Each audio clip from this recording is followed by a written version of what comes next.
ایک بہت بڑی نیکی کو بہت اہتمام سے بیان کیا ہے، وہ ہے بھوکوں کو کھانا کھلانا۔ اس کا قرآن مجید میں کئی مقامات پہ تذکرہ ہے۔ فرمایا وَيُطْعِمُونَ الطَّعَامَ عَلَى حُبِّهِ مِسْكِينًا وَيَتِيمًا وَأَسِيرًا، کہ جو اہل ایمان ہیں، شکر گزار ہیں، وہ اللہ کی محبت میں مسکین کو، یتیم کو اور قیدی کو کھانا کھلاتے ہیں۔ یعنی جس کے لیے کھانا مشکل ہے، یہ تین وہ طبقے ہیں جن کے لیے کھانے کا حصول مشکل ہے۔ تو مطلب یہ کہ جو غریب لوگ ہیں، مسکین لوگ ہیں، ان کے پاس پیسے نہیں ہیں کھانا خریدنے کے، تو ایسے لوگوں کو کھلاتے ہیں۔ قرآن مجید میں ایک اور مقام پہ فرمایا وَمَا أَدْرَاكَ مَا الْعَقَبَةُ فَكُّ رَقَبَةٍ أَوْ إِطْعَامٌ فِي يَوْمٍ ذِي مَسْغَبَةٍ۔ فرمایا تمہیں کیا معلوم کہ یہ اسلام کی گھاٹی کیا ہے، ایک دشوار گھاٹی ہے جس سے تمہیں گزرنا ہے۔ تو یہ گھاٹی ہے کیا؟ فَكُّ رَقَبَةٍ، غلام کو آزاد کرنا، أَوْ إِطْعَامٌ فِي يَوْمٍ ذِي مَسْغَبَةٍ، شدید بھوک کے دن کسی مسکین کو کھانا کھلانا۔ اس کی او مسکینن ذا متربہ، جس کو بھوک نے زمین سے لگا دیا ہو، ایسے بھوکوں کو کھانا کھلانا۔ حدیث میں آتا ہے رسول اللہ صلی اللہ علیہ وسلم نے فرمایا قیامت کے دن اللہ تعالیٰ کہیں گے کہ اے ابن آدم، میں بھوکا تھا تو نے مجھے کھلایا نہیں، اور میں پیاسا تھا تو نے مجھے پلایا نہیں۔ تو انسان کہے گا اے اللہ تو کہاں سے بھوکا ہو سکتا ہے اور تجھے کیا پیاس اور پانی کی ضرورت؟ تو اللہ فرمائیں گے فلاں موقع پہ میرا فلاں بندہ بھوکا تھا، تو نے اس کو نہیں کھلایا، فلاں پیاسا تھا تو نے اس کو نہیں پلایا۔ تو یہ بہت بڑی نیکی ہے کسی غریب مسکین کو تلاش کر کے اس کا پیٹ بھرنا، یہ بہت بڑی نیکی ہے۔ لیکن آج کل ہوتا کیا ہے کہ جو پیشہ ور بھکاری ہے نا، جن کا کام ہی مانگنا ہے، رمضانوں میں تو آپ کو دیکھیں یہ بہت بڑا بزنس بن گیا ہے، باقاعدہ دوسرے شہروں سے بسیں بھر بھر کے بھکاریوں کی آتی ہیں، تو ان کو کھلا دیتے ہیں لوگ۔ یہ پہلے ہی مستنڈے ہوتے ہیں، کھا کھا کے پھٹ رہے ہوتے ہیں یہ لوگ، اور حرام کھا کھا کے جو ہے نا ان کو ویسے ہی ان کا وزن بڑھ رہا ہوتا ہے۔ تو تھوڑی تحقیق کر لینی چاہیے کہ جس کو کھلایا جا رہا ہے یہ مستحق بھی ہے یا نہیں ہے۔ دیکھو جو مانگنے والا نہیں ہے نا، اس کو تو اگر کھلا دیا تو مستحق نہیں بھی ہے تو کوئی مسئلہ نہیں ہے۔ زیادہ سے زیادہ یہ ہے کہ وہ اپنے پیسوں سے بھی کھا سکتا تھا، تو آپ نے بھی کھلا دیا، ایک ہدیہ ہو جائے گا آپ کی طرف سے۔ لیکن جو بھکاری ہے نا، بھکاری مستحق نہیں ہے، پیشہ ور ہے، اس کا کام ہی یہی ہے، اس کو کھلائیں گے تو اس کی عادت بھی بگاڑنی ہے، اور جو مستحق لوگ ہیں ان کو محروم بھی کرنا ہے، کیونکہ اتنا تو کسی کے پاس نہیں ہوتا نا کہ سبھی کو کھلاتا رہے، تو سلیکشن کرنی پڑتی ہے کہ کس کو کھلانا ہے، کس کو نظر انداز کرنا ہے۔ تو اس لیے تھوڑی سی ہمت کر کے انسان چل پھر لے، دیکھ لے کہ کون مستحق ہے، کہیں کوئی نظر آ جائے اس کو کھلا دے۔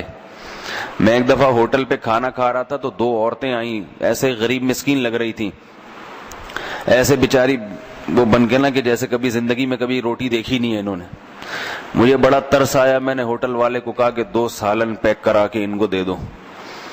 ہوٹل والے کا تو کام تھا، اس نے دے دیا۔ میں جب کاؤنٹر پہ پیسے دینے گیا تو اس نے کہا ان کا یہی کام ہے، یہ دونوں سالن انہوں نے آگے لے جا کے بیچ دیے ہیں۔ اب دوسرا کسٹمر آئے گا نا تو اس کے سامنے ایسے کھڑی ہوں گی جیسے زندگی میں کبھی روٹی دیکھی نہیں ہے۔ تو ان کا یہ صبح سے لے کے رات تک یہ بزنس ہے۔ تو یہ بھکاری بڑے کمبخت ہوتے ہیں، بڑے بے غیرت ہوتے ہیں، سوائے کوئی 1000 میں 2-4 کے۔ سب کو میں نہیں کہہ رہا، کچھ مستحق ہوتے بھی ہیں، لیکن میرا تجربہ یہ ہے، مشاہدہ یہ ہے، میں نے دیکھا ہے کہ یہ بڑے بے غیرت ہوتے ہیں۔ کہ حدیث میں آتا ہے جس کے پاس کھانے کو روٹی تھی اور اس نے بھیک مانگی، قیامت کے دن اس کے چہرے پہ گوشت نہیں ہوگا، کیونکہ اس نے اپنے چہرے کو لوگوں کے سامنے ذلیل کیا ہے، مخلوق کے سامنے ذلیل کیا اپنے چہرے کو۔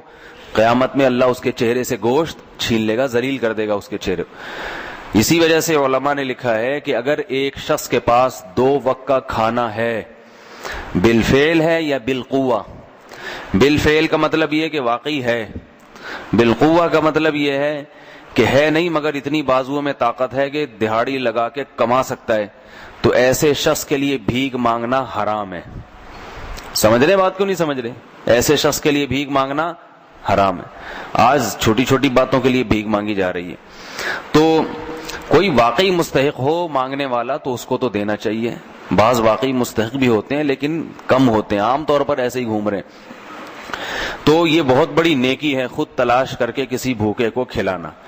آج کل لوگ تلاش نہیں کرتے کیونکہ وہ سمجھتے ہیں کہ یہ اتنی ٹینشن کون پالے. ایک چھوٹا سا اصول ضابطہ بتا دیتا ہوں کہ جب کوئی جوان آدمی نظر آئے نا بھیک مانگتا ہوا تو اسے کھانا نہ کھلائیں نہ روٹی دیں. اسے بولیں آؤ میں تمہیں کام دلاتا ہوں، ایک دن دہاڑی ہے، تمہیں 500 روپے شام کو دے دوں گا. تو وہ بھاگ جائے گا. ممکن ہے تھوڑا سا دھوکہ دینے کے لیے آئے اور کہ کیا کام ہے مجھے بتاؤ، تو آپ ذرا اس سے کچھ کام کروائیں. تو وہ اگر کرنا شروع کر دے اور شام تک کر لے اس کا مطلب ہے مستحق ہے. پھر 500 نہیں، آپ اس کو 1000 دے دیں. لیکن یہ بھاگ جاتے ہیں، یہ بڑا تجربہ ہے یہ. تو دیکھو یہ حدیث سے ثابت ہے. آپ صلی اللہ علیہ وسلم کے خدمت میں ایک صحابی آئے اور سوال کیا، آپ سے مانگا. آپ نے فرمایا تمہارے گھر میں کچھ بھی نہیں؟ کہا کچھ بھی نہیں. حدیث کا مفہوم بیان کر رہا ہوں اپنے الفاظ میں. تو فرمایا کہ جاؤ کچھ بھی ہے، جو کچھ بھی ہے اٹھا کے لے آؤ. تو وہ ایک جو ہے نا وہ 2 درہم تھے ان کے گھر میں، یا 1 درہم تھا، وہ 2 درہم تھے وہ لے آئے. تو آپ نہیں 1 درہم لے آئے. تو آپ صلی اللہ علیہ وسلم نے فرمایا جاؤ اس سے وہ کلہاڑی کا جو ہوتا ہے نا وہ آگے کو کیا کہتے ہیں اس کو، جو بھی کہتے ہیں، بہر وقت کم ہے، تو وہ کلہاڑی کا وہ لے آئے جسے کاٹتے ہیں. تو آپ صلی اللہ علیہ وسلم نے اس میں دستہ اپنے ہاتھ سے لگایا اور ان صحابی کو کہا کہ جاؤ جنگل سے لکڑیاں کاٹو اور بیچو. ابھی ان کے پاس کچھ بھی نہیں ہے، بس وہ 1 درہم تھا، اس سے وہ کلہاڑی خرید لی. تو وہ گئے جنگل سے لکڑیاں کاٹی، بیچتے رہے. شام کو جب آئے تو 2 درہم تھے، بلکہ وہ نہیں، گھر سے ایک تھال لے کر آئے، پیسے بھی نہیں تھے، تھال لے کر آئے. آپ صلی اللہ علیہ وسلم نے وہ صحابہ میں نیلام کی کہ کون ہے جو 1 درہم میں خریدے گا، کون ہے جو 2 درہم میں خریدے گا. نیلام کر کے ان کو کلہاڑی خرید کے دی. تو وہ لے کر آئے اور پھر 2 درہم، 1 درہم کے 2 درہم ہو گئے، 2 درہم کے 4 درہم ہو گئے. اس طرح انہوں نے کمانا شروع کر دیا. تو آپ صلی اللہ علیہ وسلم نے یہ طریقہ سکھایا. آپ کے پاس بھی کوئی بھکاری آئے نا، اسے بولیں تمہارے پاس جو کچھ بھی ہے لے آؤ، ہم تمہیں بتاتے ہیں کہ تم نے کیسے کمانا ہے. اسے کچھ طریقہ سکھا دیں.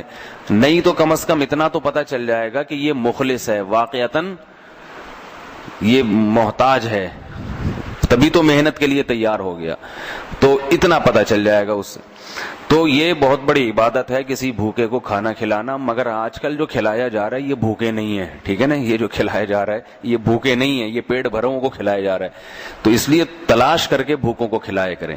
ایک بات تو یہ. دوسری بات یہ کہ جب کسی بھوکے کو کھانا کھلائیں جو اس کی مستحق ہے تو مستحق آدمی کو پھر اس کی حیثیت سے زیادہ دینا چاہیے.